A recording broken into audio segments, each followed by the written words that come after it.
sounds like a story to me, some crazy fable that you would not believe.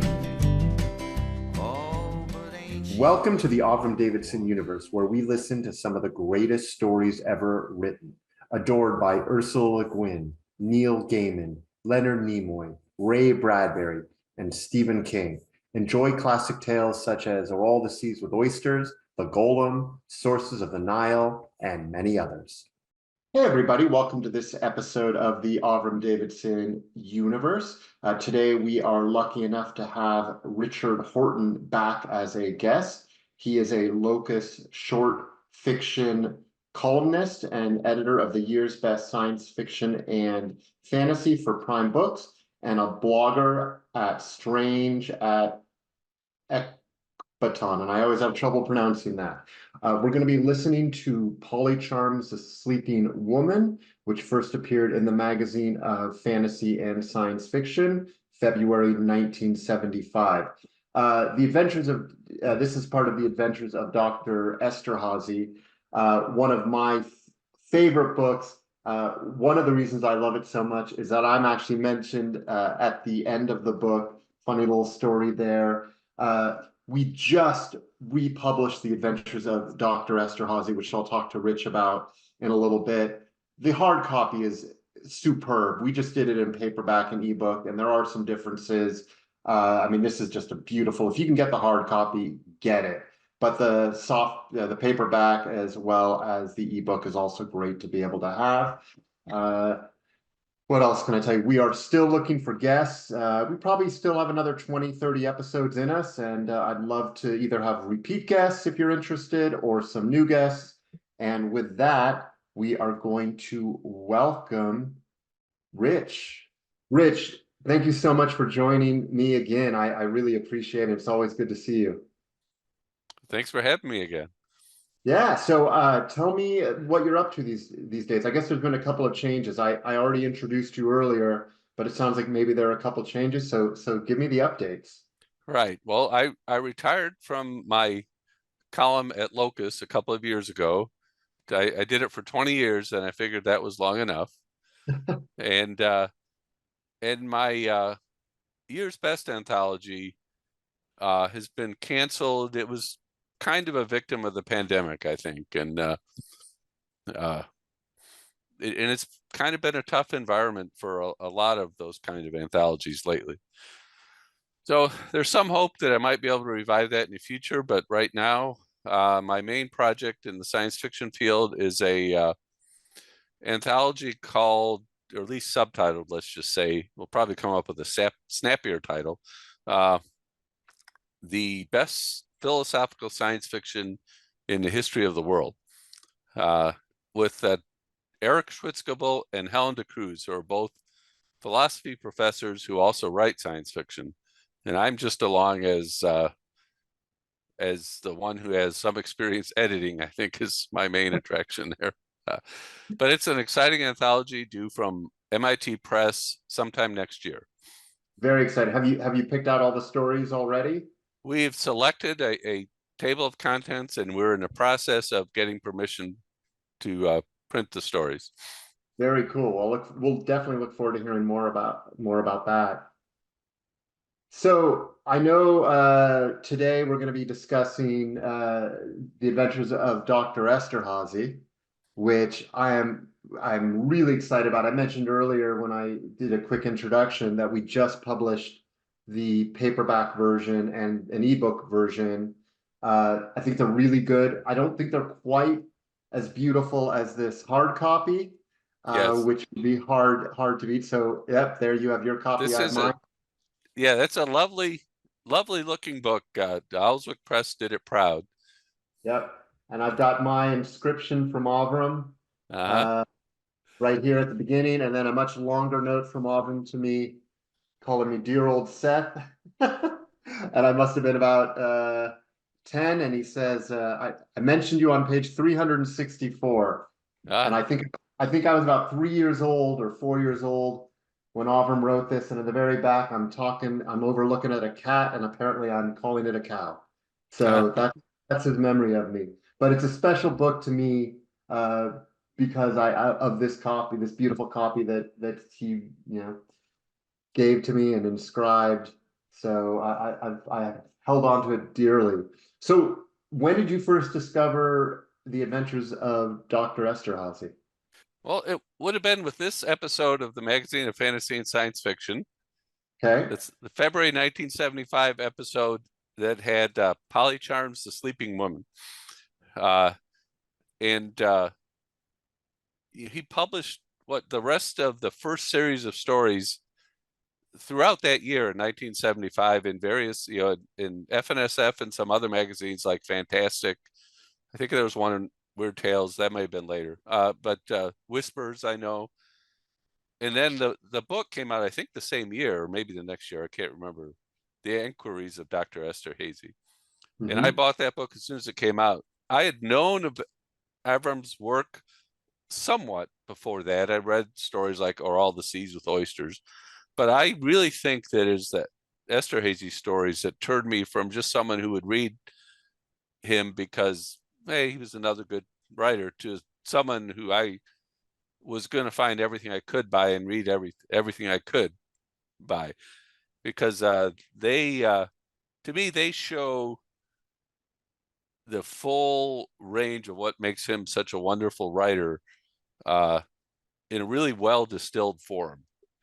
So, and if you had to pick, I know we're going to be listening to Polly Charms, but if you had to pick a favorite, and there are a couple that I really love, but do you recall a favorite of them?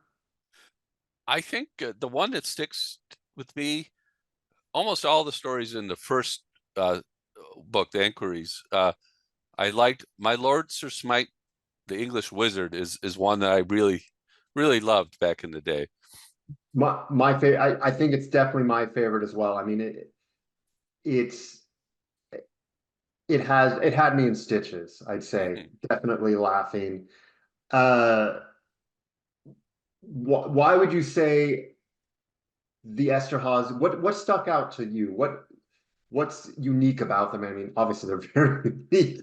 And what's so meaningful about them? I mean, to me, when I read them the first time, it was, I mean, you're thrown into a place but a place you don't know at all. It was sort of the way I looked at it, but tell me your thoughts. Well, that's part of it. I have a fascination that's continued for a long time with what I call Ruritanian stories. After the Anthony Hope novel, and my 64-year-old brain is for some reason forgetting the title. It's a very famous novel, but and there have been other stories of that type set in imaginary kingdoms that approximate a place and time in the real world, but with usually very romantic sort of versions of that. And for me, the Triune Monarchy is an even more elaborate version of that, with all of Avram's knowledge of esoteric facts and esoteric non-facts that you wish were facts. The same kind of things he wrote about in Adventures in Unhistory. And Yep. And that allows him to make full use of his knowledge, but also weave stories around them, have things be true that maybe aren't true in the real world, but that fit into a sort of real world environment. And it's just immensely fun from that point of view.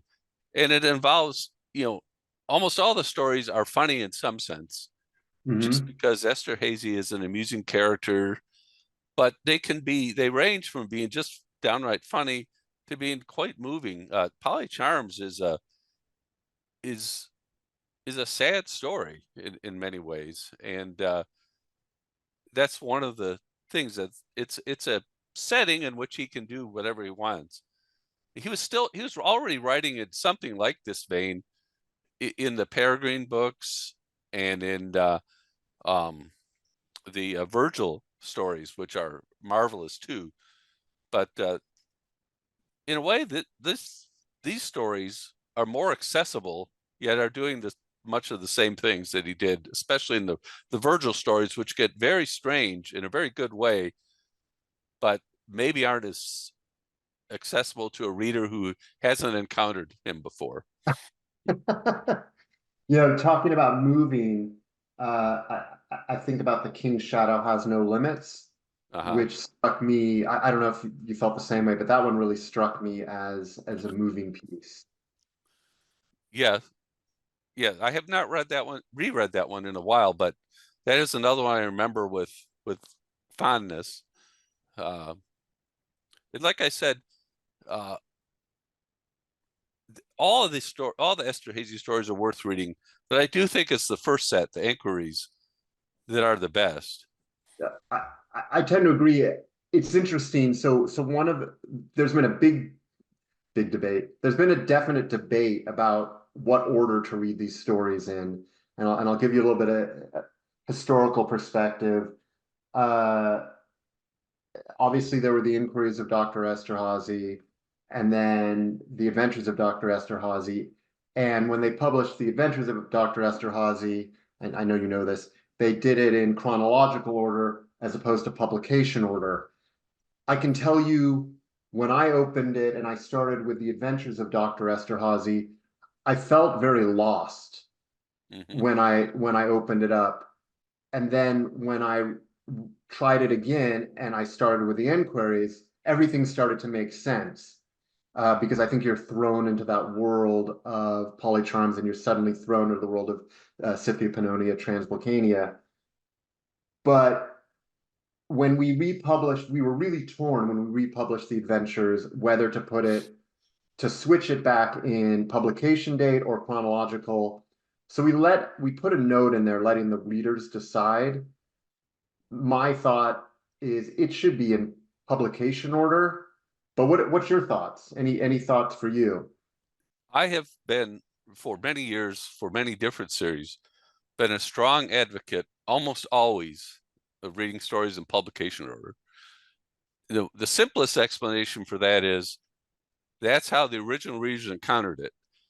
And that's how the writer usually wrote them. Occasionally, there's a case where a story that was written early got delayed in publication, but usually the writer wrote the stories in that order. And therefore, the writer's mind presents information, usually consciously, but even unconsciously, to the reader in a way where it makes sense reading in that order.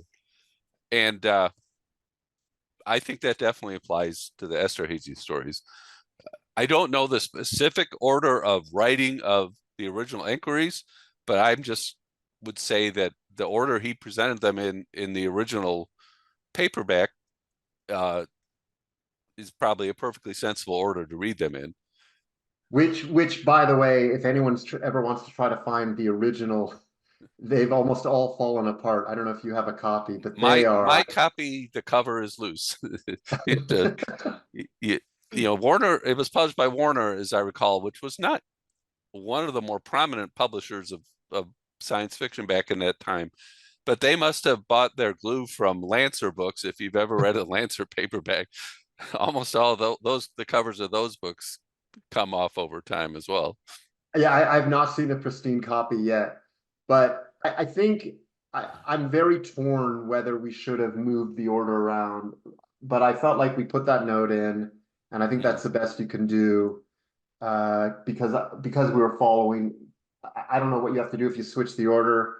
Probably put another note that we decided to switch the order, but I agree. I think you start with polycharms, you read them in publication order. And again, I was so lost when I started with the Adventures of Dr. Eszterhazy and the world being presented in the inquiries. It's amazing in those first few paragraphs. You just sort of get the whole world laid out.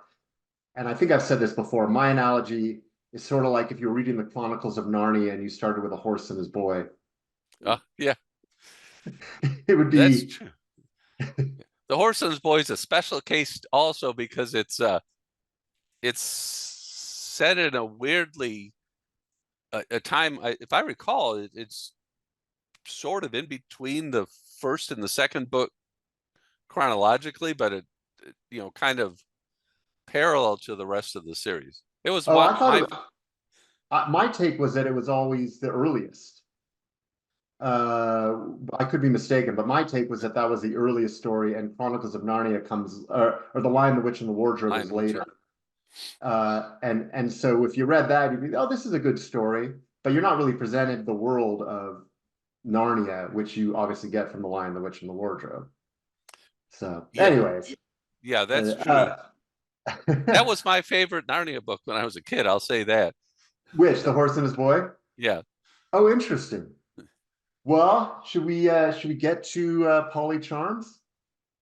Sure. Let's do that. Let's do it. Polly Charms, the Sleeping Woman.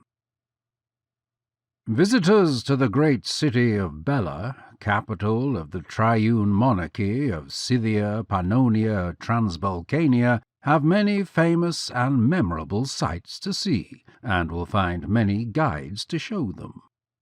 Assuming such a visitor to be so limited, unfortunately, in his time as to be able to see but 3 of these sights, and assuming the guide to be of any experience at all, there are 3 which will under any circumstances, however hasty, be shown.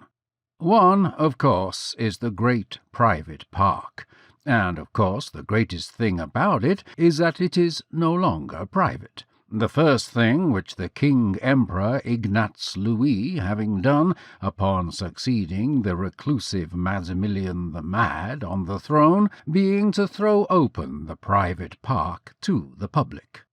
The park is a marvel of landscape architecture, although this is perhaps caviar to the general. The general prefer to flock there to what is, after all, the largest merry-go-round in the world. And next to that, the general prefer to stand and watch the vehicles on the new model road, which Ignaz Louis, with great foresight, established for the exclusive use of what are now coming to be known as motor cars, in order, as the presence sagely said, in order that they may experiment without frightening the horses or be frightened by them. In a surprisingly brief period of time, it became traditional for all owners of motor cars between the hours of 3 and 4 in the afternoon to make at least 3 complete circuits of the new model road. The order that all such vehicles, whether propelled by steam, electricity, naphtha, or other means, be hauled to and from the road by horsepower, is no longer enforced. The second sight, which it would certainly be impossible to leave Bela without having seen, is the Italian Bridge. Although this is no longer the only bridge which crosses at Bela the blue and beautiful Ister, the gracious parabolas of its 11 arches are always sure to lift the heart. The legend that it was designed by Leonardo da Vinci remains unproved. But of course it is neither the architecture nor the legend which brings most visitors. It is the site, midway across, marked by a marble plaque. From this point on the Italian bridge, the pre-triune monarchical poet Isco Varna, having been spurned by the beautiful dancer Gretchel, leaped to his doom, leaving behind a copy of his famously heart-rending poem Farewell, O Bella, a clever play upon words which will not escape the learned, usually accompanied by some floral tribute or other. The late well-known character, Frau Popoff, for many years made a modest living by selling small bundles of posies to visitors for this very purpose. Often, when trade was slow, the worthy Popoff would recite Varna's famous poem with gestures. The third of the sights not to be missed is at number 33 Turkling Street. One refers, of course, to the spot where the Turkling faltered and turned back. The well-known witticism that the Turkling faltered and turned back because he could not get his horse past the push-carts refers to an earlier period, when the street was an adjunct to the saltfish, comb and bobbin open-air market. This has long since passed. Nor is it to be thought that the fiercest action of the 11th Turkish War took place under the bulging windows of number 33, for the site at that time lay half a furlong beyond the old city wall. The Turkling in question was, of course, the infamous Murad the Unspeakable, also called Murad the Midget. It was certainly here that the Turkish tide turned back. According to the Ottoman Chronicle, crying, "Accursed be those who add gods to God," the valiant Prince Murad spurred on his charger, but alas, fell therefrom and broke his pellucid neck. The Glagolitic annals insist that his actual words were, "Who ordered this stupid charge? He should be impaled," at which moment he himself was fatally pierced by the crossbow bolt of one of the valiant Illyrian mercenaries. But the point is perhaps no longer important. A uniformed guard with a drawn sword paces up and down by the granite slab set level with the pavement which marks the place where Murad fell, and it is natural that visitors take it for granted that the guard is a municipal functionary. Actually, he is not. A law passed during the pacification of 1858 has limited private guards with drawn swords under the following terms. The employer of such a guard must have at least 16 quarterings of nobility, not less than 5 registered degrees in the learned sciences, and a minimum of 100,000 ducats deposited in the imperial 2% gold bond funds.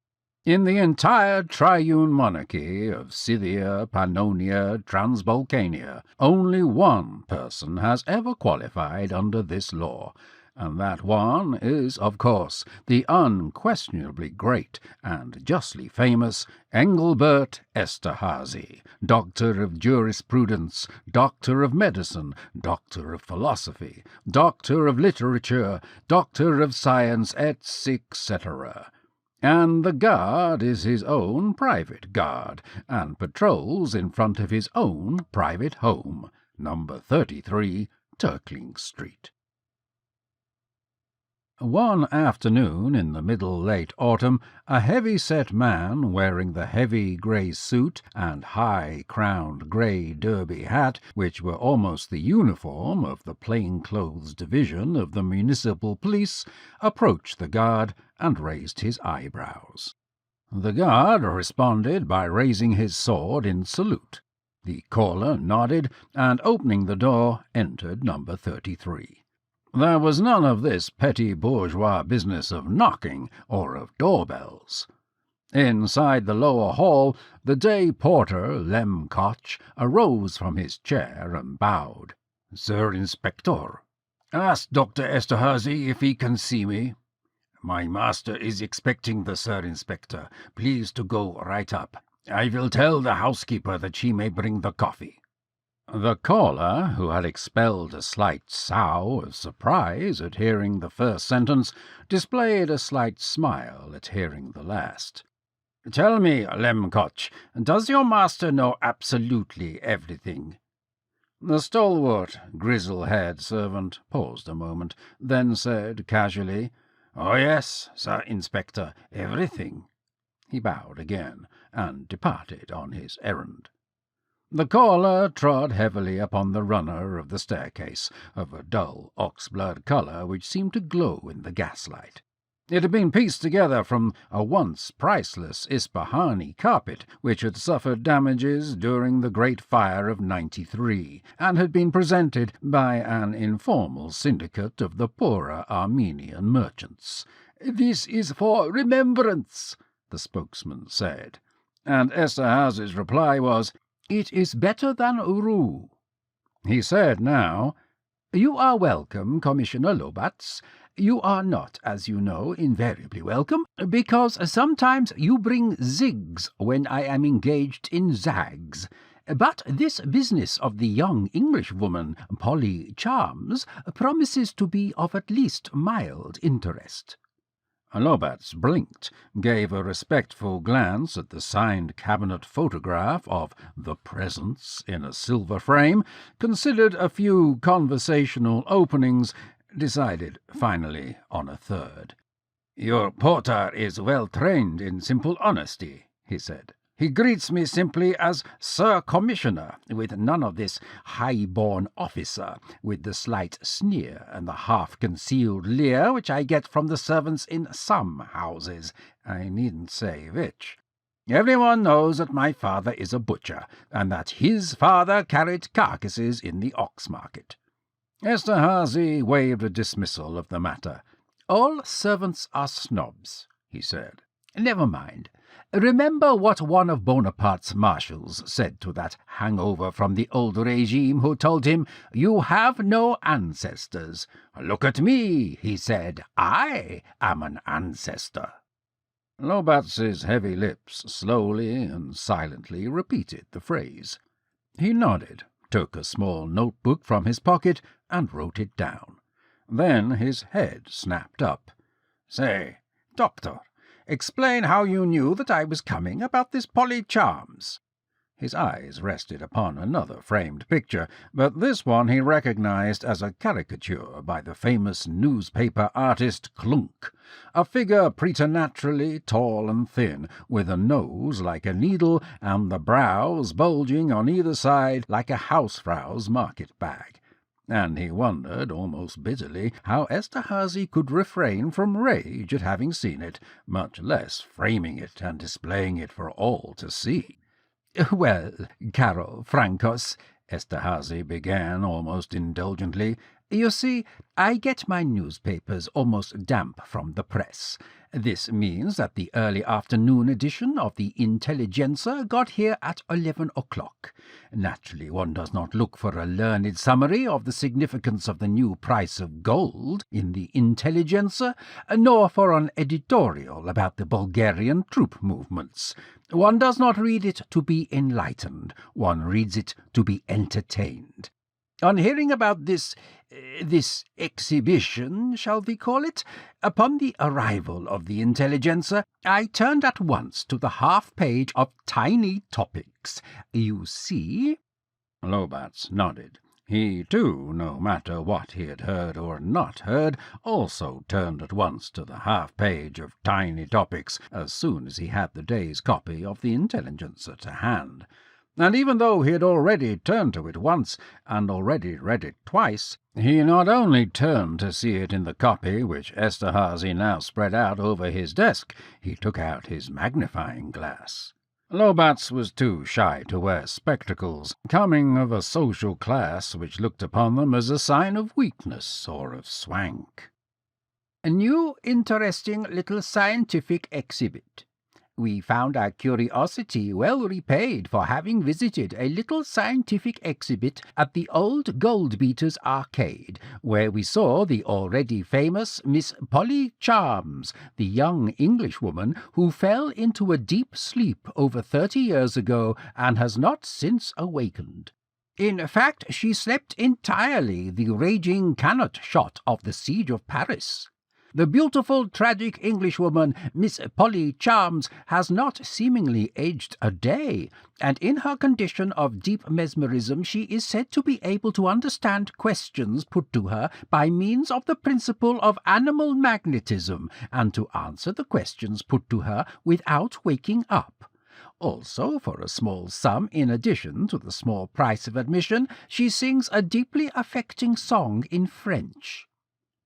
Lobatz tapped the page with a thick and hairy finger. "I'll tell you what, Doctor," he said gravely, "I believe that this bit here— where is it? What rotten ink and type these cheap papers use nowadays. Move my glass. Oh, here it is. This bit where it says, 'In fact, she slept entirely the raging cannot shot of the siege of Paris.' I believe that is what is called a misprint, and that it ought to read instead, something like this. In fact, she slept entirely through the raging cannon shot of the siege of Paris, or something like that, eh? Eszterhazy looked up. His grey eyes sparkled. "Why, I believe that you are quite right, Karl Frankos," he said. "I am proud of you." Commissioner Lobatz blushed, and he struggled with an embarrassed smile. "So, upon reading this, I looked to see the time. I calculated that the Intelligencer would reach you by 20 minutes after 11, that you would have read the item by 11:30, and that you would be here at 10 minutes of 12. Do you think it is a case of abduction, then?" Lobatz shook his head. "Why should I try to fool you? You know as well as I do, better than I do, that I'm a fool for all sorts of circus acts, sideshows, mountebanks, scientific exhibitions, odd bits, funny animals, house hauntings, and all such." Eszterhazy snapped his fingers twice. In a moment his manservant was at his side with hat, coat, gloves, and walking-stick. No one else in the entire Triune Monarchy, or for that matter elsewhere, had for manservant one of the wild tribe of mountain Siganes. No one else, in fact, would even have thought of it. How came those flashing eyes, that floating hair, that so untamed countenance, that air of savage freedom, here and now to be silently holding out coat, hat, gloves, and walking-stick? Who knows? "Thank you, Herrick," said Eszterhazy. Only he and Herrick knew. "I will tell you, Commissioner," Eszterhazy said, "so am I." "Well, Doctor," the Commissioner said, "I thought as much." Chuckling together, they went down the stairs.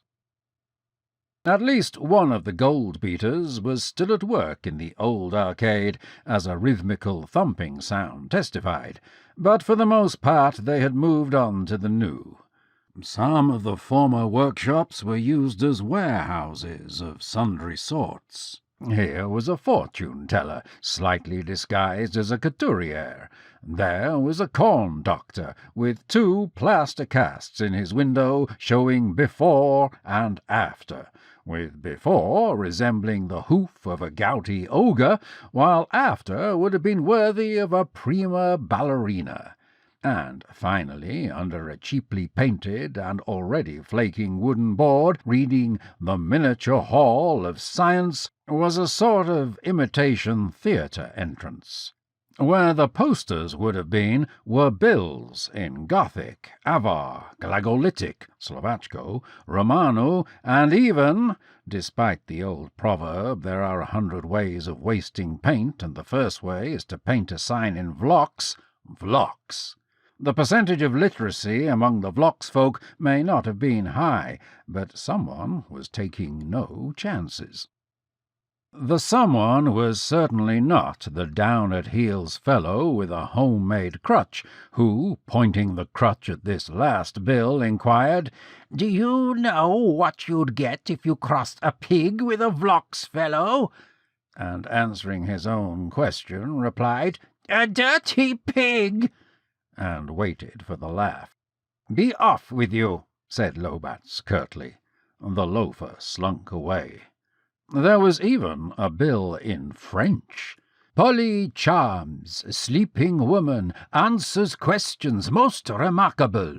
Sleeping beauty of 30 years slumber, 30, English woman, very unusual sight. Does she answer from the world of the living or the dead? Come and see."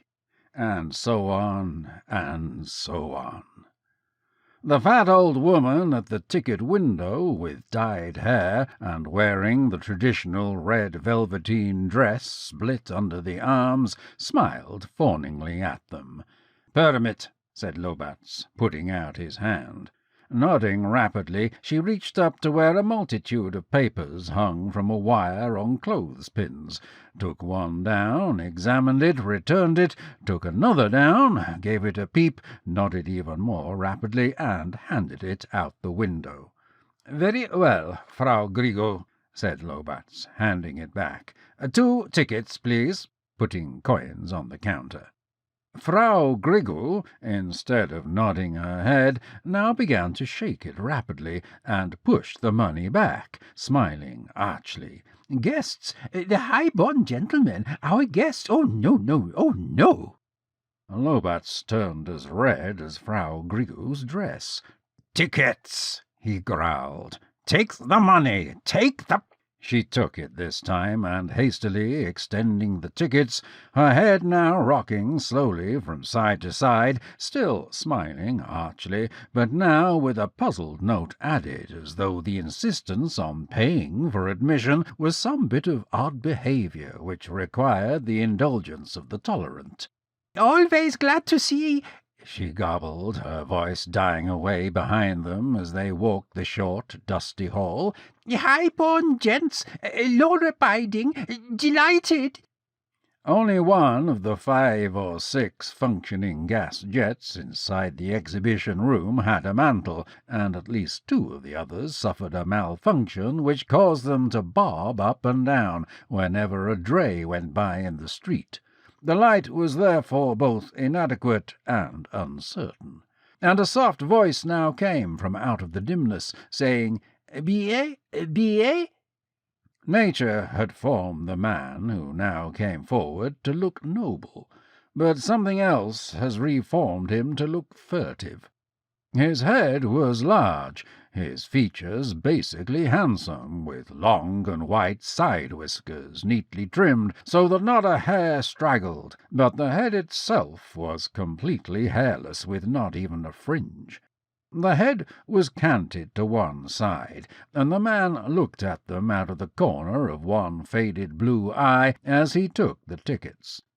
Eszterhazy, almost as though automatically, and rather slowly, reached over and placed the tips of his fingers upon the man's head, and ran them lightly over the surface for just a moment. Then he pulled them away, as though they had been burned. "A phrenologist," the man murmured in English, indulgently, almost contemptuously. "Among other things," said Eszterhazy, also in English. A horrid change came over the man's face. His haggard and quasi-noble features dissolved into a flux of tics and grimaces. Once or twice his mouth opened and closed. Then, "Come right in, gentlemen. The exhibition will commence almost any moment now," he said unevenly, in a mixture of terrible French and broken German, and "one of the most remarkable phenomena of the age," he whispered again in English. Then he seemed to fall in upon himself, his head bowed down, his shoulders hunched, and he turned away from them in a curious twisting motion. Lobatz looked with a quizzical face to Eszterhazy, and observed with astonishment and concern that his companion was, even in that dim and fitful light, gone pale and drawn, jaw thrust outwards and downward in a grimace which might have been, had it been someone else, anyone else, fright. But in a moment face and man were the same as before, save that the man had swiftly taken out a silken pocket-handkerchief, wiped his face, and swiftly returned it. And before Lobatz had time to say one word, a thin and almost eerie sound announced a gramophone had added its note scientific to the atmosphere. It took a few seconds, during which a group of newcomers, evidently mostly clerks and such, who were taking advantage of their luncheon time, entered the room. It took a few seconds for one to recognize, over the sudden clatter and chatter, that the gramophone was offering a song in French.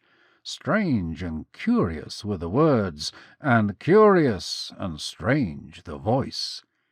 curieux scrutateur de la nature entière, j'ai connu du grand tout le principe et le fin. J'ai vu l'or en puissance au fond de sa manière. J'ai saisi sa matière et surpris son levain. Few of those present clearly understood the words, yet all were somehow moved. Obscure the burden, the message unclear, the voice seemed moreover odd, unearthly, and grotesque through the transposition of the primitive machine, yet the effect was as beautiful as it was uncanny. J'expliquais par quelle hâte l'âme, au flanc d'une mer, fait sa maison, l'emporte, et comment un pépin, mis contre un grain de blé, sous l'humide poussière, l'une plante et l'autre cep sont le pain et le vin. Lobats dug his companion in the ribs gently, and in a hoarse whisper asked, "What is it?" "It is one of the occult or alchemical sonnets of the Count of Saint-Germain, if he was, who lived at least 200 years, if he did," Eszterhazy said, low-voiced. Once more the voice, high and clear as that of a child, strong as that of a man, took up the refrain. Rien n'était Dieu voulu, rien devint quelque chose. J'en doutais, je cherchais sur quoi l'univers pose. Rien gardait l'équilibre et servait le soutien. The commissioner uttered an exclamation. Now I know. I remember hearing, it was years ago, an Italian singer. Yes, he was a whatchamacallit, one of them. A castrato, yes. Once more, and for the last time, the voice, between that of men and women, soared up, magnificent, despite all distortion, from the great, curling cornucopia of the gramophone horn. Enfin, avec les poids de l'éloge et du blême, je paissai l'Éternel, il appela mon âme, je mourus, je dorais, je ne savais plus rien. The moment's silence which followed the end of the song was broken by another and more earthly voice, and one well enough known to both Eszterhazy and Lobats. It was that of one Doherty, a supposed political exile of many years' residence in Bela. From time to time one came upon him in unfashionable coffee-houses, or establishments where stronger drink was served. Sometimes the man was writing something. Sometimes he explained that it was part of a book which he was writing. And sometimes he explained nothing, but scrawled slowly away in a dreamy fashion. At other times he had no paper in front of him, only a glass, into or beyond which he stared slackly. This man Doherty was tall, and he was stooped, and he wore thick eyeglasses, and now and then he silently moved his lips surprisingly fresh and full in that ruined grey countenance. Officially he described himself as translator, interpreter, and guide, and he was evidently acting now in the first and second of these capacities. "Gentlemen," he began, and he used the English word. "Gentlemen, Mr. Murgatroyd, the entrepreneur of this scientific exhibition, has asked me to thank those of you who have honoured him with your patronage, and to express his regret that he does not speak with fluency the languages of the triune monarchy, whose warm and frequent hospitality—" Here he paused and seemed to sag a bit, as though bowed beneath the weight of all the nonsense and humbug which convention required him to be saying, and which he had been saying, in one way or another, over and over for decades. Indeed, he frankly sighed, put his hand to his forehead, then straightened and took in his hand something which the entrepreneur had given. It seemed to be a pamphlet or booklet.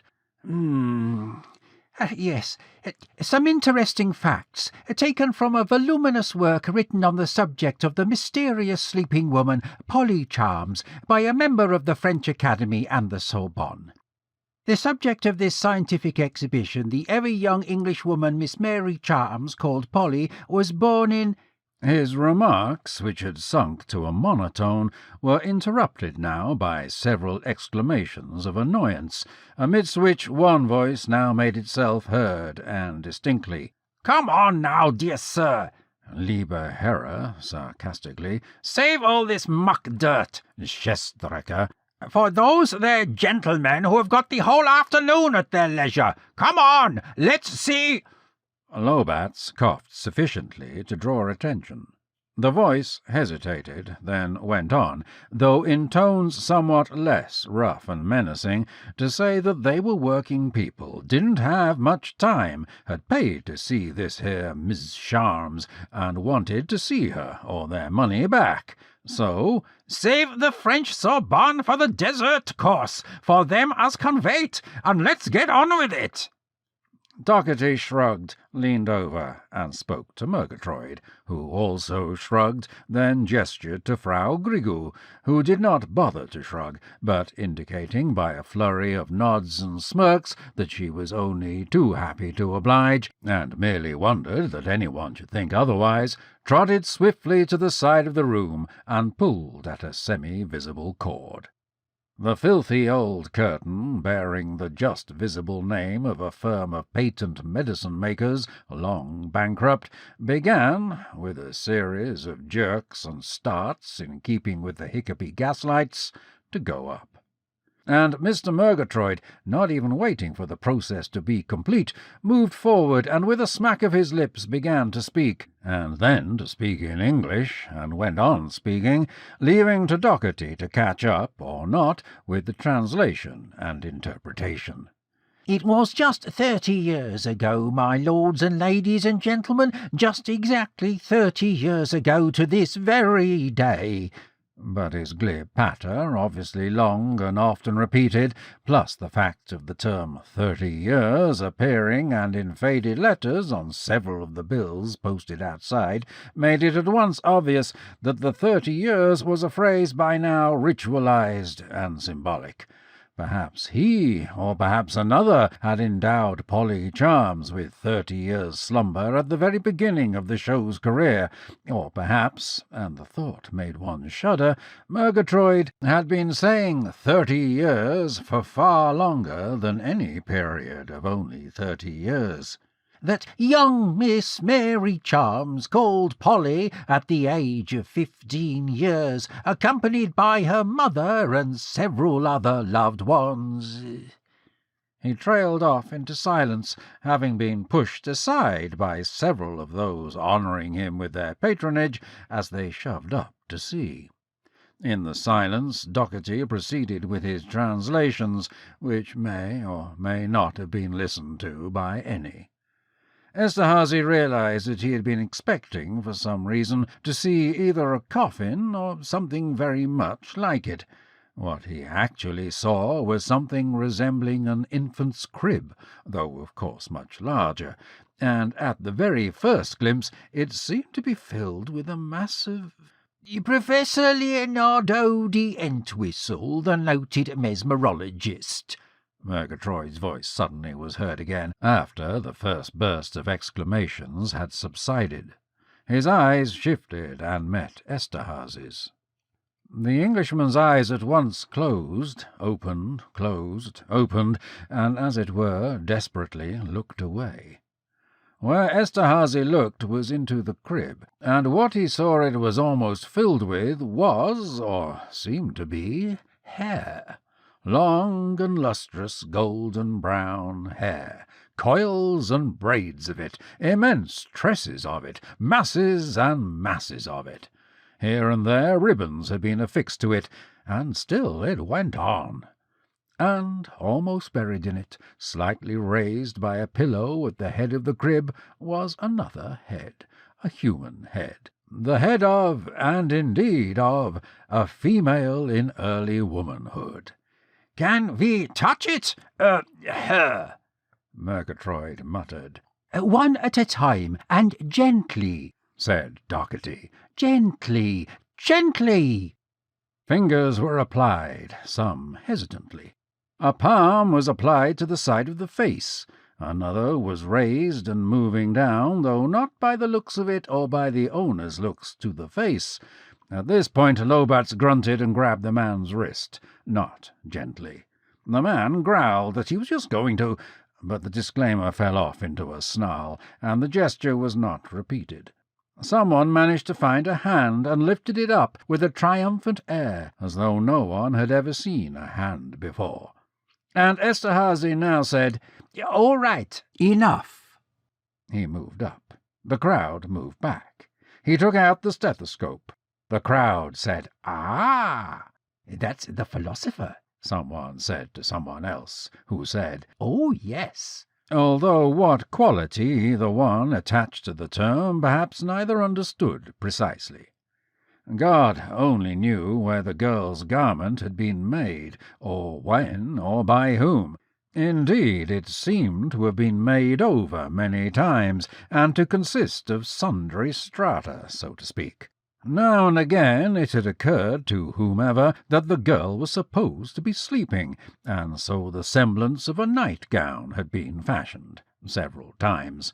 And on several other occasions the theatrical elements of it all had overcome, and attempts had been made to provide the sort of dress which a chanteuse might have been wearing, that is, in some provincial music-hall where the dressmakers had odd and old-fashioned ideas of what a chanteuse might like to wear, and the chanteuses, for that matter, even odder ones. There was silk, and there was cotton, and there was muslin, lace, artificial flowers, ruches, embroidered gauze, gussets, embroidered yokes. The girl's eyes were almost entirely closed. One lid was just barely raised, and a thin line gleamed at a certain angle underneath. Sleepers of that age do not flush always, as children often do in sleep. There was colour in the face, though not much. The lips were the tint of a pink. A small gold ring showed in one ear. The other ear was concealed by the hair. "The hair," said Murgatroyd, "the hair has never stopped growing." A kind of delight seemed to seize him as he said it. Eszterhazy's look brought silence, and another flurry of ticks. Several times he moved the stethoscope. Then the silence was broken. "Wax doll, isn't it, Professor? Isn't—" Eszterhazy shook his head. "The heartbeat is perceptible," he said, "though very, very faint." The crowd sighed. He removed the ear-pieces and passed the instrument to Commissioner Lobats, who, looking immensely proud and twice as important, attached himself to it, not without difficulty. After some moments he, very slowly, nodded twice. The crowd sighed again. "Questions? Has anyone a question to ask of Polly Charms, the sleeping woman? One moment, please. It is time for her daily nourishment." Murgatroyd, with a practised flourish, produced 2 bottles, a glass, and a very tarnished, very battered, but unquestionably silver spoon. "All attempts to make the mysterious and lovely Miss Mary partake of solid sustenance have failed, nor will her system accept even gruel. Accordingly, and on the advice of her physicians, of the foremost physicians in Christendom—" Here he turned and beckoned to a member of the audience, an elderly dandy, audibly recognized by several as a ribbon clerk in a nearby retail emporium. "I should like to ask of you the favour, sir, to taste and smell of this, and to give us your honest and unbought opinion as to its nature." The man simpered, sniffed, sipped, smacked his lips. "Ah, why, that's Tokai, bull's blood Tokai." And he made as though to take more. Laughs and guffaws and jests. The contents of the other bottle were declared to be water. The girl's manager then ceremonially mixed the glass half full of wine and half of water. He might have been an alchemist proving an elixir. Come on now, come on. Some of you are in a hurry, you say. Questions? Snickers, jokes, people being pushed forward, people holding back. Then the ribbon clerk, glancing at his watch, a dangle and a bangle with fobs and seals, said, "Very well, one question and then I must go. Gracious lady, who is Franchek and where?" Murgatroyd held the spoon to her lips, and indeed so gently raised her head a trifle. "Just a spoonful. Polly, a nice spoon of something good to please Father Murgatroyd." The slick and hairless head bent over, indeed like that of a father cosseting an ill child. Slowly and slightly the lips parted. The spoon clinked against the even rows of teeth, withdrew. "Very well, Polly, you're a good girl. Father Murgatroyd is very pleased with you. And now, if you please, an answer to the question, who is Franchek and where?" The lips parted once again. A very faint sigh was heard, and then, in the voice of a girl in her middle teens, imitating one much younger, in tones artificial and stilted, Polly Charms spoke. "Why, brother, I am in America with uncle." All turned to the old dandy who had been standing, one hand on hip, with an expression of one who expects to be fooled, but who won't be, even if he is, because of expecting it. This expression quite fell away. He gaped. "Well, Moritz, and what about that?" They pressed him. Why, Franchek is my brother. He ran off, 25 years ago. We none of us had a word of him. And the uncle in America?" Old Moritz slowly nodded, dumbfounded. "I did have an uncle in America, maybe still do, I don't know." With a jerk away from the hand on his shoulder, he stumbled out, face in his hands. Comment was uncertain.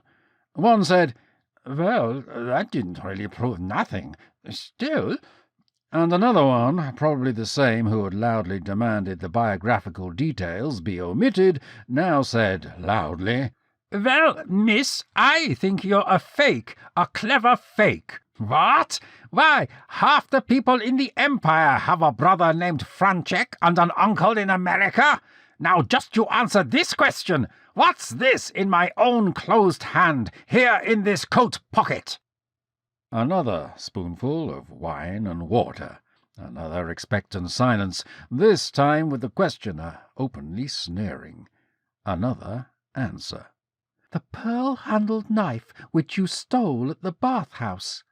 And now see the fellow, face mottled, furious, starting towards the sleeping woman, hand moving up and out of the pocket, and see Lobat's lunge, hear a sudden and sick cry of pain, see a something fall to the ground, and watch the man, now suddenly pale, as Lobat says, "Get out, or—" Watch him get, holding one hand with the other, and see the others stoop and gape. "A pearl-handled knife! Jesus Mary, and known him for years. He ain't no good." And now someone, first clutching his head in his hands, and then leaning forward, then drawing back and staring, glaring all round, face twisted with half shame and half defiance. Listen, say, I want to know, is my wife, is she all that she should be to me? Is she—" He doesn't finish. Nobody dares to laugh. They can hear him breathing heavily through heavily distended nostrils. Another spoonful, another pause. "Better than she should be, though little you deserve it." The man will not face anyone. He leans to one side, head bent, breathing very heavily. And soon the last question has been asked, and the wine is all gone. Or perhaps it is the other way around. And as Murgatroyd goes to put down the spoon and the audience is suddenly uncertain, suddenly everyone looks at someone whom nobody has looked at before, who says, "And so, professors, what about the French song?" A spruce, elderly gent, shiny red cheeks, garments cut in the 5th year of the reign, looking for all the world like a minor notary from one of the remoter suburbs. 10 tramways and a fiacre ride-away, as the saying goes, where each family still has its own cow, and probably up to the centre of the city for his annual trip to have his licensure renewed, wanting a bit of fun along with it, and not daring to tell the old lady, Tanta Minna probably, that he has had it at any place more risky, has been having it at a scientific exhibition. "Wasn't there supposed to be a French song?" he asks calmly. Murgatroyd, at a murmur from Doherty, produces a wooden tray lined with worn green velveteen, and covertly places in it a single half-ducat, which he watches rather anxiously. "For a very slight additional charge," he says, starting the rounds, "a beautiful song in the French language will be sung by the lovely and mysterious Polly Charms, the—" Spectators show signs of departing, or at any rate of drawing away from the collection tray. A single piece of gold spins through the air, all a-glitter, falls right upon the half-ducat with a pure ringing sound. Mr. Murgatroyd looks up almost wildly, sees Eszterhazy looking at him, who says, "Get on with it." Murgatroyd makes the money vanish. He leans over the sleeping woman, takes up her right hand, and slowly caresses it. "Will you sing us a song, Polly dear?" he asks, almost, one might think, anxiously. "That sweet French song taught you by Madame in the old days, eh?" And no song being forthcoming, he clears his throat and quaveringly begins, "Je vous envoie un bouquet, eh, Polly?" Eszterhazy, watching, sees a slight tremor in the pale, pale throat, a slight rise in the slight bosom covered in its bedizened robe. The mouth opens, an indrawn breath is clearly heard, and then she sings. Polly Charms, the sleeping lady, sings. "Je vous envoie un bouquet que ma main vient de trier de ces fleurs épanouies, qui ne les eussent à ce vespre cueillies, chute à terre elles foussent des mains." No one had asked Doherty to translate the previous French song sung by the eunuch singer, surely one of the very last on the gramophone. Nor had he done so, nor did anyone ask him to translate now. Yet, and without his grey face changing at all, his grey lips moved, and he began, "I send you now a sheaf of fairest flowers, which my hand picked. Yet are they so full blown, had no one plucked them, they had died alone, fallen to earth before tomorrow's hours." Still Murgatroyd caressed the pallid hand, and again the airy and infantile voice sang out, "Cela vous soit un exemple certain que vos beautés, bien qu'elles soient fleuries, en peu de temps seront toutes flétries, et comme fleurs périront tout soudain." "Then let this be a portent in your bowers," Doherty went on. "Through all your beauteous loveliness is grown, in a brief while it falls to earth o'erthrown, like withered blossoms stripped of all their powers." Quietness. A dray rumbles by in the street. The gaslights bob up and down. Breaths are let out, throats cleared, feet shuffle. "Well, now," says old Uncle Oscar, "that was very nice, I am sure." Smiling benignly, he walks over, and into the now empty collection plate he drops a large old 5 coppers piece. Nodding and beaming, he departs. It has been worth every kopeke of it to him, the entire performance. Tonight, over the potato dumplings with sauerkraut and garlic wurst, he will tell Tante Minna all about it. In fact, if he is alive and she is alive 10 years from now, he will still be telling about it, and she, Tante Minna, will still be as astonished as ever, punctuating each pause with "Jesus, Mary, and Joseph," or alternately, "Oh, thou dear cross!" Some follow after, some still remain. "The performance is over," says Eszterhazy. Lobatz, "Over! Good afternoon to you!" And Frau Griggle calls after them, anxious as ever. "There is another performance at 5:30, dear sirs, and also at 8 and at 10. Lobatz looks at Eszterhazy as though to say, "What now?" And Eszterhazy looks at Murgatroyd.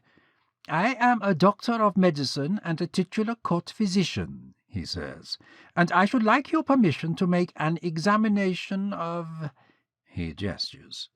Doherty, without looking anywhere in particular, at once begins to translate Esterhazy's English into Avar, then slowly seems to feel that this is perhaps not exactly what is wanted at the moment, and his voice dies away. Murgatroyd licks his lips, the lower parts of his moustache. Almost he licks the tip of his nose. "Oh, no," he says. "Oh, no. And this," Eszterhazy says calmly, "is a commissioner of police." Murgatroyd looks at the commissioner of police, who looks back. He looks at Doherty, who looks away. Then he looks for Frau Griggle, but Frau Griggle has gone, quite gone. Excerpts from the daybook of Dr. Eszterhazy. Query Reuters for the precise date of the death by apoplexy of Entwistle, Leonard, see Private Encyclopedia, British mesmerist and mountebank, supposedly in the midst of an exhibition or performance. No signs of any callosities whatever on the soles of the female's feet or heels. Degeneration of the muscular tissue, such as is found among the long senile, was not present, however. Murgatroyd declared, though reluctantly, that passage of waste materials was infrequent and cleanly. Murgatroyd was almost violent in reply to the tentative suggestion of Lobatz that an attempt by mesmerism to bring the young woman out of this supposed mesmeric trance be attempted. A memo. To reread story by American writer E.A. Poe, The Case of Monsieur Valdemar. In this tale, a presumed account of facts, a dying man is placed under mesmeric trance of long duration, exact duration not recalled. A removal of trance state or condition discloses that Valdemar has actually been dead, body at once lapsing into decay. Cannot state at present if the story is entirely fictitious or not. Another story by same writer, Marie Roget, known to be demi-factual. Obvious. Welfare of young woman, charms is first consideration. Suggestion. Consider question of use of galvanic batteries, but only if... For some seconds the sound of running feet had echoed in the narrow street below. A voice, hoarse and laboured. Then the night porter, Emmerman, entered. He was always brief. "Goldbeater's Arcade on fire, master," he said now, adding, as Eszterhazy with an exclamation ran for his medical bag, "Commissioner Lobatz has sent word." The Cigani had appeared, as though rising from out of the floor, where indeed on the threshold of his master's bedroom door he always slept, but Eszterhazy, waving aside the coat and hat, said 2 words, "The steam." He followed the silently running Herrick through the apartment and down the back steps to the mews, where the runabout was kept, and they leaped on it. Schwebel, the retired railroad engineer who maintained the machine, had been charged to see that a head of steam was always kept up, and he had never failed. With a sketch of a salute, he threw open the stable door. With a low hiss, the machine, Eszterhazy at the tiller, rolled out into the night. Herrick had already begun to toll the great bronze handbell to warn all passers-by out of the way. Lobats had said that he was a fool for all sorts of circus acts, sideshows, mountebanks, scientific exhibitions, odd bits, funny animals, house hauntings. He might have added, and fires. 3 fire engines of the newest sort, each drawn troika fashion by 3 great horses of matching colours, had come, one after another, to the street of the defeat of Bonaparte, universally called Bonaparte Street, as near as they could manoeuvre, and made much with hoses into the arcade.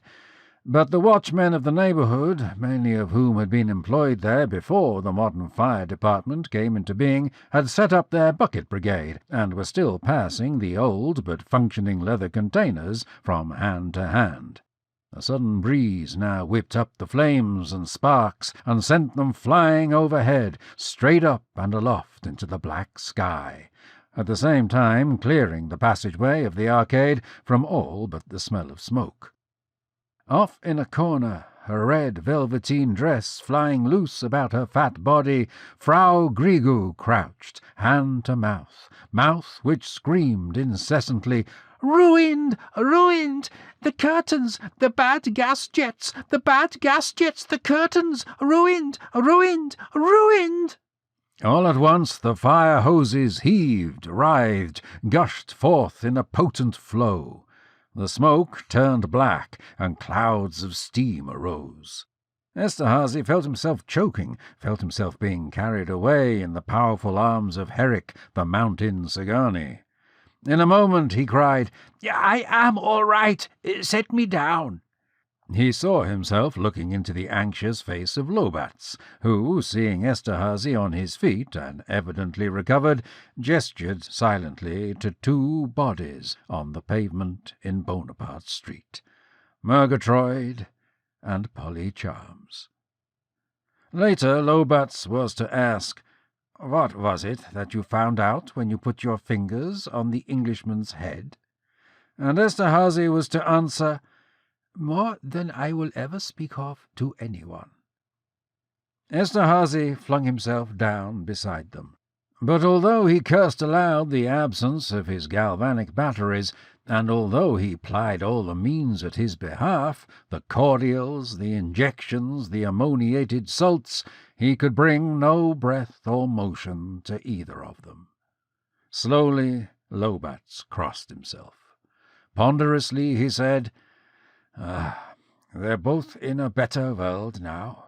She, poor little thing, her life, if you call that long sleep a life, and he, bad chap though I suppose he must have been in lots of ways, maybe in most, but surely he expiated his sins in dragging her almost to safety, trying to save her life at the risk of his own when her very hair was on fire."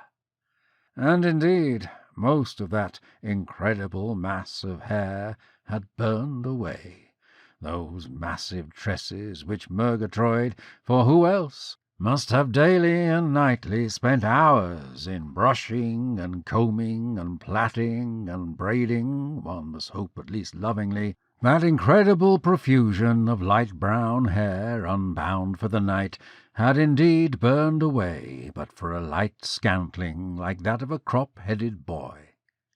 And this shone in the dim and flaring lights, all a-glitter with moisture, shining with the drops of the water which had extinguished its fire. The girl's face as calm now as ever. The lips of the colour of a pink were again so slightly parted. But whatever she might once have had to tell would now forever be unknown. And as for Murgatroyd, death had at least and at last released him from all need of concealment and fear. The furtive look was quite gone now. The face seemed now entirely noble. I suppose you might say that he'd exploited her, kept her in that state of bondage, but at least he risked his life to save hers. One of the watchmen standing by now stepped a pace forward and respectfully gestured a salute. "Beg the Sir High Police Commissioner a pardon," he said now. "However, as it is not so—" "What is not so?" Lobats was annoyed. The watchman, still respectful, but quite firm. "Why, as the poor gentleman tried dying to save the poor missy. But it wasn't so, Sir High Commissioner and Professor Doctor. It was, as one might say, the opposite way. 'Twas she as was trying to get him out. Oh, yes, sirs. We heard of him screaming. Oh, Jesus, Mary, and Joseph, how he screamed! We couldn't get into them. We looks around, and we looks back, and there she come. She come out of the flames, sometimes carrying him, and sometimes she dragged at him, and then her pretty hair went all ablaze, and they two fell almost at our very feet, and we doused them with water. You see," he concluded, his eloquence exhausted. Stop your damned lies, man," said Lobats. Eszterhazy, shaking his head, murmured, "See then how swiftly the process of myth-making and legendary begins. Oh, God!" Shocked, speechless, he responded to Lobats only with a gesture. Still on his knees, Eszterhazy pointed wordlessly to the feet of Polly Charms, the sleeping woman. The feet were small and slight. They were, as always, naked, bare.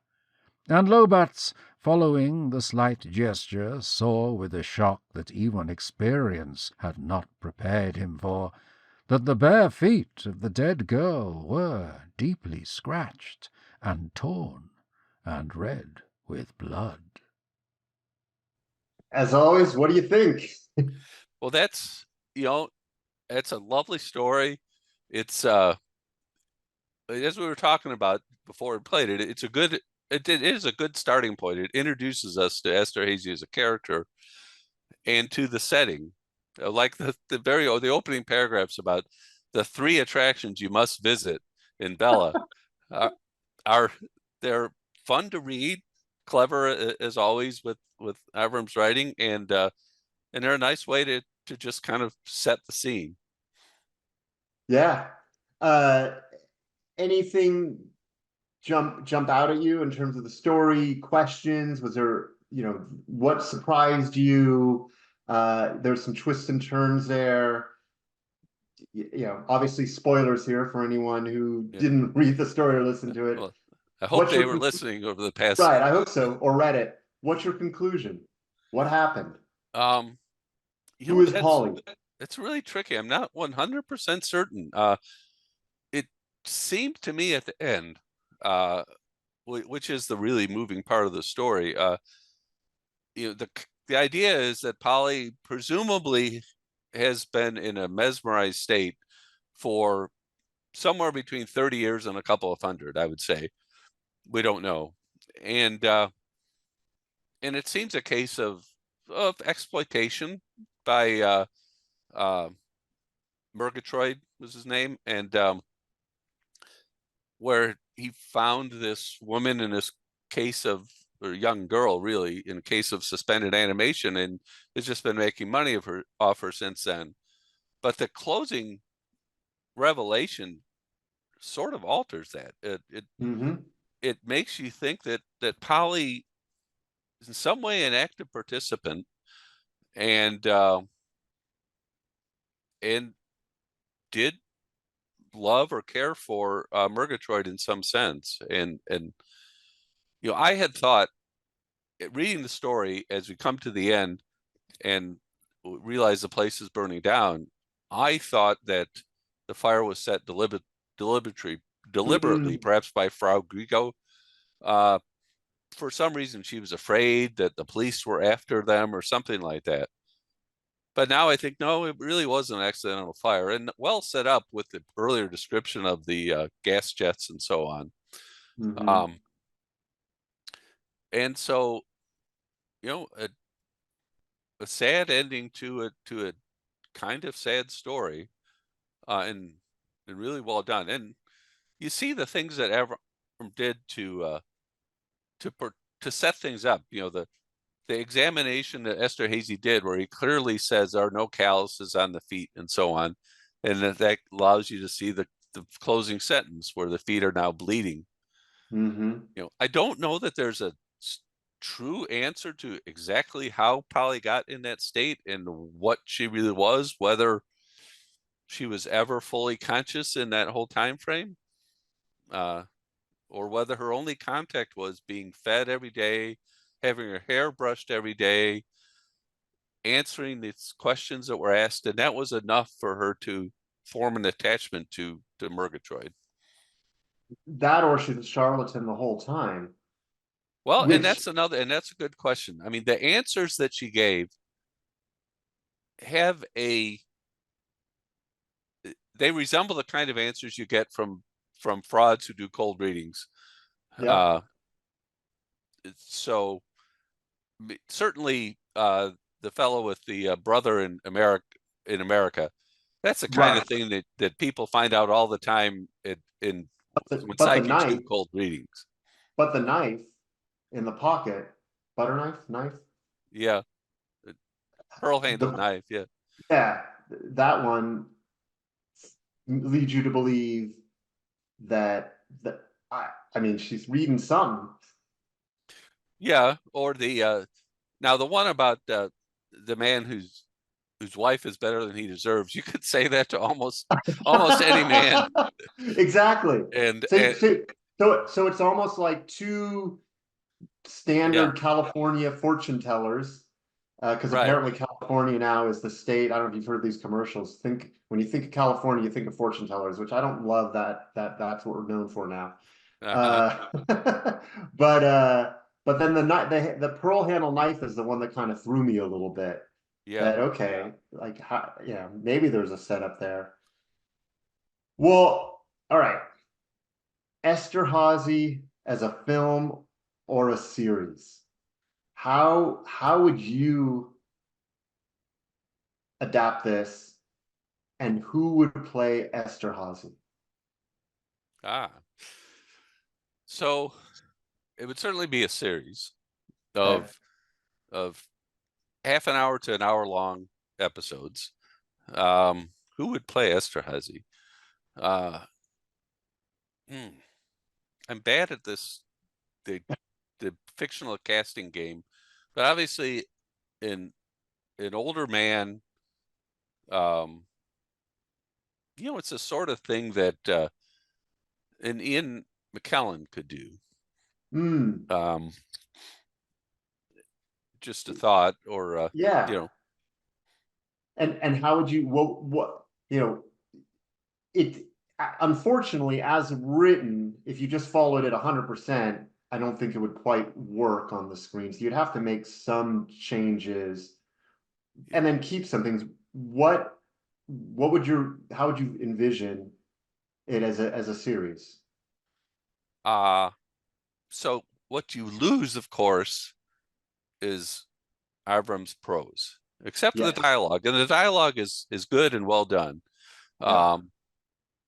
So what I would replace that with, if I were doing it, and I'm no film director, but is luxuriate in the created environment of Sicily, Pannonia, Transvolcania. Yeah. Show the old buildings, show some Yeah. scenery, that sort of thing, and Yeah. and use the dialogue as written, because his dialogue is perfectly in character, very revealing of the character of, say, Lobats, of Eszterhazy, and of the other characters, Murgatroyd, and the translator, Doherty, and you know, the person like the man with the pearl-handled knife. It's all beautifully portrayed in dialogue, so that you could just keep. Yeah, I mean, I was thinking about it a little bit. I think you'd have to, unfortunately, people may not want to hear this. I think you'd have to up the stakes a little bit it'd probably have to have a little bit more adventure and excitement, kind of akin to what they've done with some of the Shakespeare, or not Shakespeare, Sherlock Holmes Oh, yeah. type series. I think you'd have to give a little bit more of that. And then I'm not sure, but age-wise, if you're starting with the inquiries, I would think someone maybe like a Christian Bale, unless he's too dark, but I think he could pull it off. That's Could be, interesting because, yeah. So I think of Eszterhazy as a man in late middle age in those stories, not the earlier ones, not the later written, but earlier set ones. But he could actually easily pass for someone in his 40s, I would think. yeah. So I don't know. That was sort of my thought. I mean, my gosh, would that be that would be so fun.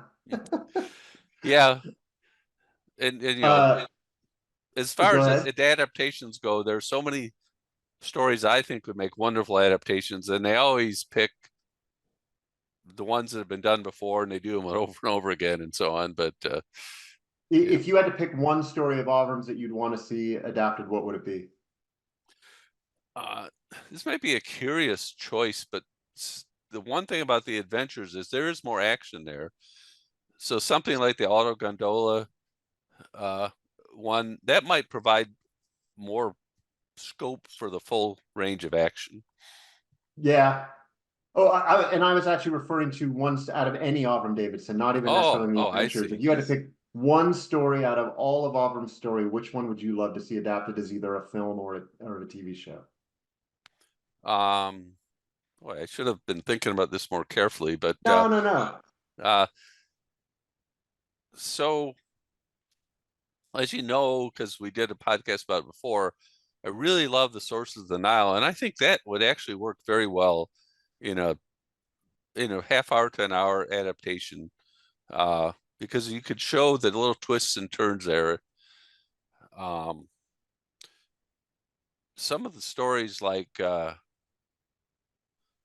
one, What Strange Stars and Skies, it'd be a short adaptation. It's a very short story, but it'd be wonderful in its way, I think. Just a brief. Yeah. And of the novels, I just wonder if you could make the Phoenix and the Mirror work as a movie. I it think might you be could. tricky, I actually think but you could.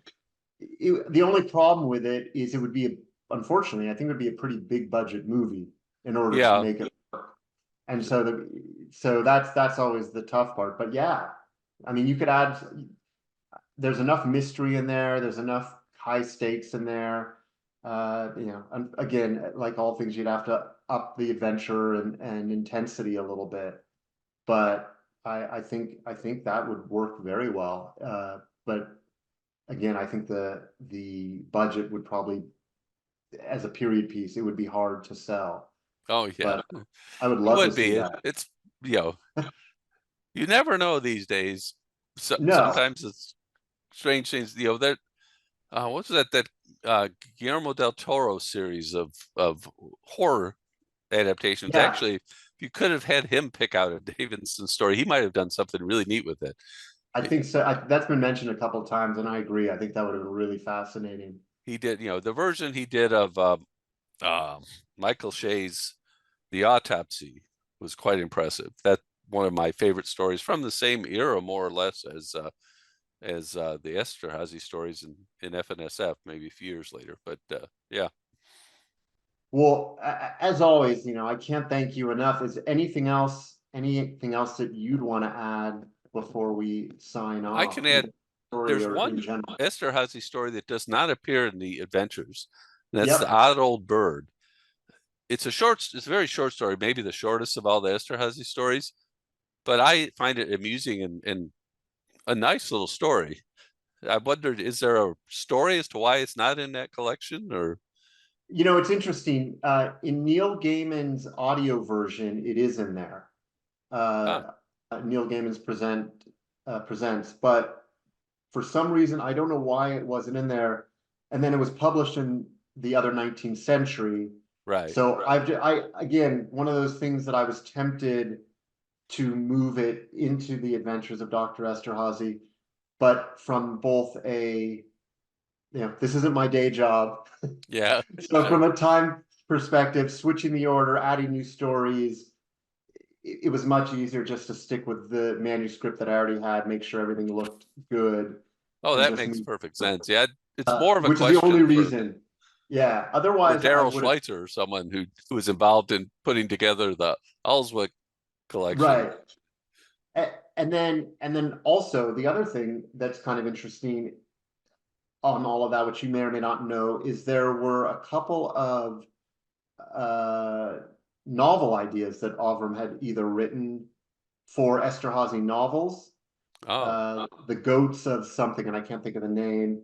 And then I know my mom was trying to sell an Avram novel, and then there were a couple short parts that Avram had written that were definitely parts of stories, some fragments that I have that are fun to read, a couple pages here and there, that it would be interesting down the road if it ever catches, you know, excitement again. Would probably be fun to get an author like Neil Gaiman or someone else who could really do a follow-up Eszterhazy story, yeah. because it's That, already partially written.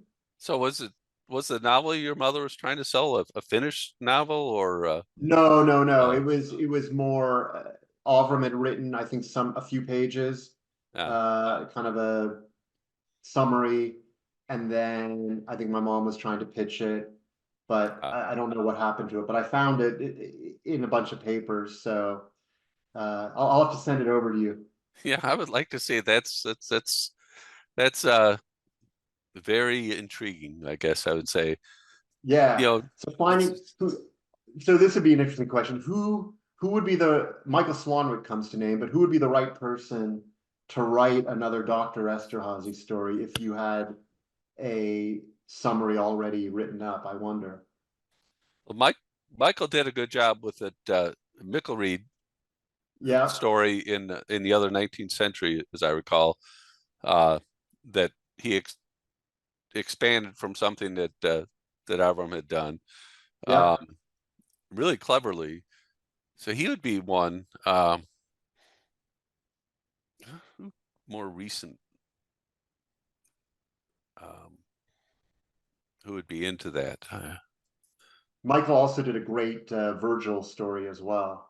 Yes, Helped finish yes. up a Virgil story. So I would, you know, anyway, I'm going to throw a name out that I'm throwing out only because she's a friend of mine and she's got a writing style that's her own very much, and but elaborate in her way that isn't the same way Abrams is, but at least it's rich enough to match. And that would be C.S.E. Cooney, Claire Cooney, who wrote a beautiful novel called Saint Death's Daughter that won the World Fantasy Award. I'm not huh. sure what Claire thinks of Avram's work, and I'm sure she has her own work to do, but she's got the imagination and the writing chops to do something with that. Well, I'll throw it out there. I have a pitch that was done with a good summary. So if there's some folks who ever want to talk to me about it, let me know. I think that'd be a lot of fun. Uh, any questions for me on what's going on with the Avram estate or any of the stories before we sign off? So any big new books coming out soon, or even little new books? So I think the two that I'm focused on the most right now, and they're done, they're ready to go, are Dragons in the Trees and Dear Annie Vandergale. Dragons in the Trees, as I've mentioned previously, it is Avram's travel journal to Belize, and it is so much fun. And then Dear Annie Vandergale is definitely a play on Dear Abby, Mhm. and it doesn't really. It's a really wonderful series of short stories that connect, and I don't think it necessarily falls under fantasy or science fiction. I think the question I'm having right now is when to publish them, Right now, my mind is, hey, I did 80-100 on Avram's 100th. Maybe I'll do one on 101 and one on 102. But then I think I keep acknowledging to myself, some of Avram's biggest fans are older, and I definitely want to make sure they get out there. Yeah, I mean, like you said, it's not your day job, so just a matter of getting time to do it is a big deal. But if we wait 1 year between each book, maybe that will take longer than I hope. You were talking at one time about a collection of maybe the best uncollected stories that maybe aren't in AD 100 either. Was that coming along?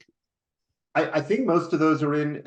I mean, so Oh, they did. 80-100 was what, it's 100 either uncollected or unpublished stories. Right. So are there a few others? Yeah, there's some fragments, there's some unfinished stories, there's a couple of stories that I didn't put in 80-100.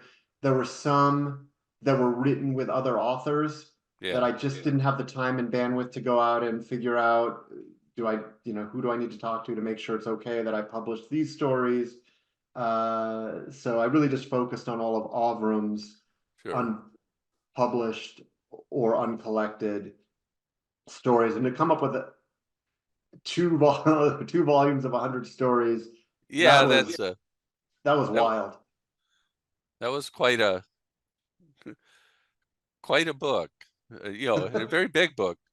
The only thing I'll say about that book is that, as you would expect from having 100 uncollected stories, some of them don't quite fit with his very best work. 100%. So a more concentrated collection of the very best stuff might be better. Now, the two stories I was thinking of are stories I've talked to you about before, and they're those two stories about a character named Horton, Caravan to Iliel, and the head of Shemesh the Ashurian. Those are both, I think, very good stories, and ought to be reprinted, because I don't think either of them has been reprinted. One of them is in 80-100, I believe. Oh, did I miss that? Okay, I'm sorry. I think it is. And then the other one, I can't remember if it's in there or if it might be in Avram's Jewish collection, the other one. And so again, I didn't want to publish something that had already been published. Well, but those are fantastic. Okay. That's another series. I don't know if he had many of his series he had plans to continue and never did get around to it. There was certainly room for more stories in that milieu that he never wrote. And I wouldn't put it first on the list of, I would have loved to see the sequels to, say, The Island Under the Earth, if he'd ever had a chance to do that. But I need to send you his notes on where he was going to take that. Remind me to do that. Oh, those are thanks. cool. That would be wonderful to see. Yeah, I think just send me a note. I think the coolest thing in there was the coolest creature that he presented was, instead of a minotaur type creature, was more like an ostrich man. Ah, okay. Which was kind of cool. So, anyways, well, hey, as always, I cannot thank you enough for being such a great supporter of Avram's and for coming on. And maybe we'll do this maybe again in another year or so. Okay, that sounds great. Thank you so much, Rich. Thank you. I suppose God only knows. It sounds like a story to me, some crazy fable